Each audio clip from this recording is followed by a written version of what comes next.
السلام علیکم، میرا نام سندس ہے اور میں کلینکل سائیکالوجسٹ اور سائیکو تھراپسٹ ہوں. بہت سے لوگ اس چیز سے سفر کرتے ہیں کہ وہ اپنی باؤنڈریز کو مینٹین کرنے کے لیے کسی کو نو نہیں کہہ پاتے، انکار نہیں کر پاتے. ان کو خوف اس چیز کا ہوتا ہے کہ شاید وہ ڈس اپوائنٹ کر دیں گے دوسرے لوگوں کو، یا پھر وہ اپنے ریلیشن شپس کو خراب کر لیں گے. لیکن حقیقت یہ ہے کہ ہیلدی باؤنڈریز جو ہوتی ہیں وہ سیلفش نہیں ہوتی، بلکہ وہ بہت زیادہ ضروری ہوتی ہیں ہماری مینٹل ہیلتھ کو، ہماری سیلف رسپیکٹ کو اور ہمارے ریلیشن شپس کو میک اینڈ مینٹین کرنے کے لیے. باؤنڈریز کب ہمیں بہتر کرنے کی ضرورت ہے؟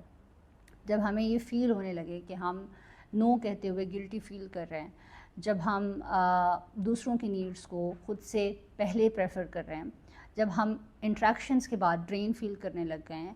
یہ کچھ اس طرح کے سائنز ہوتے ہیں جو ہمیں یہ بتاتے ہیں کہ ہمیں اپنی باؤنڈریز پہ کام کرنے کی ضرورت ہے. پہلا موسٹ امپورٹنٹ فیکٹر اس میں یہ ہوتا ہے کہ ہم اپنی کمیونیکیشن کو بہتر کریں. کچھ جو اس طرح کے ایونٹس جو بہت زیادہ ہمارے لیے امپورٹنٹ نہیں ہیں بٹ ڈیلی روٹین کے ایونٹس ہیں، اس میں ہم ان چیزوں کو پریکٹس کر سکتے ہیں کہ ہم اپنی لمٹس کو سیٹ کر سکیں. باؤنڈریز کچھ ریجڈ اور اسٹرکٹ لائنس نہیں ہوتی، اسٹرانگ لائنس نہیں ہوتے، بلکہ باؤنڈریز کچھ اس طرح کے ڈورز ہوتے ہیں جو لاکس کے ساتھ ہوتے ہیں، اور ہم خود ڈیسائیڈ کرتے ہیں کہ کس نے ہماری لائف میں آنا ہے اور کس حد تک رہنا ہے اور اس کو کیا ویلیو ملے گی.